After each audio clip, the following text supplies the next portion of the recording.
হরে কৃষ্ণ।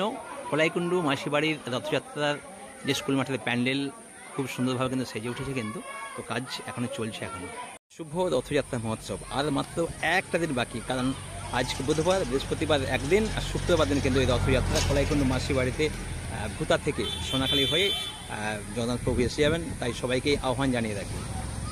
দেখতেই পাচ্ছেন প্যান্ডেলের কাজ কিন্তু চলছে, কিন্তু কারণ আর মাত্র একটা দিন তো হাতে, তাই প্যান্ডেল যারা করছেন তারা কিন্তু চেষ্টা করছেন, আপ্রাণ চেষ্টা করছেন, কারণ একদিনের মধ্যেই এই এত বড় প্যান্ডেলটাকে কিন্তু রেডি করতে হবে। দেখতেই পাচ্ছেন যে পুরোটাই ত্রিপলের কাজ তো হয়ে গেছে, এবার শুধু সাজানোর কাজ চলছে।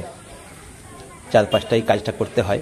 আর সবাই জানেন, যেহেতু ইস্কন অনুমোদিত রথযাত্রা, তাই ভক্ত সমাগম প্রচুর পরিমাণে হয়। কিন্তু আমি চারপাশটা একটু ঘুরে ঘুরে দেখাচ্ছি একটু।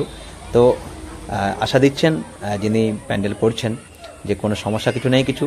এই যে প্রভু জগন্নাথের এটা কিন্তু মঞ্চ, এটা মঞ্চ, এটা খুব সুন্দর, খুব সুন্দর। অবশ্যই আসার জন্য সবাইকে আহ্বান জানিয়ে রাখবো। প্রভু এইখানে জগন্নাথ, বলরাম, সুভদ্রা, মহারানী কিন্তু অধিষ্ঠান করবেন এখানে। আর সামনেই বিশাল বড় মঞ্চ, যেখানে হরিনাম সংকীর্তন চলবে। আর এটা দেখছেন, এটা সুন্দরভাবে সাজানোর কাজ কিন্তু চলছেন। এই যে যারা কাজ করছেন তারা একটু খাওয়া দাওয়ার পর কিন্তু আবার বিশ্রাম নেওয়ার পর কিন্তু আবার কাজে মগ্ন দিয়েছেন, কারণ সময় হাতে মোটেই নেই আর, তাই না? আর একটা দিন মাঝে রয়েছে, তো প্রচুর পরিশ্রম করছেন। অসংখ্য ধন্যবাদ জানাবো। আর কাজটা তো করতেই হবে। স্কুল শুরু হবে, স্কুল এখনো শুরু হয় না, তাই বাচ্চাগুলো দেখছেন তারাও ঘুরে ঘুরে এদিক সেদিক করে হাঁটছে, ছুটছে। তাদের খুব আনন্দ। আর এই 8 দিন 9 দিন ধরে কিন্তু খুব আনন্দ করবে, মজা করবে, সেটার জন্য কিন্তু উৎসুক। আর সব সময় যেহেতু স্কুলের সামনে, বিদ্যালয়ের সামনে কিন্তু এই মাঠটি বিশাল বড় জায়গা, আর যেহেতু কাজ চলছে তাদের খুব আনন্দ, সুন্দরভাবে সেজে উঠছে। খুব বিশাল বড় মঞ্চ করা হয়। আর এখানেই জগন্নাথ, বলরাম, সুভদ্রা, মহারানী কিন্তু থাকেন এখানে। আর যেখানে রন্ধনশালা একটু নিয়ে যায়, এটা একটু রন্ধনশালা আমাদের, বুঝলেন? রন্ধনশালাটা একটু ঘুরে একটু দেখে নিই একটু।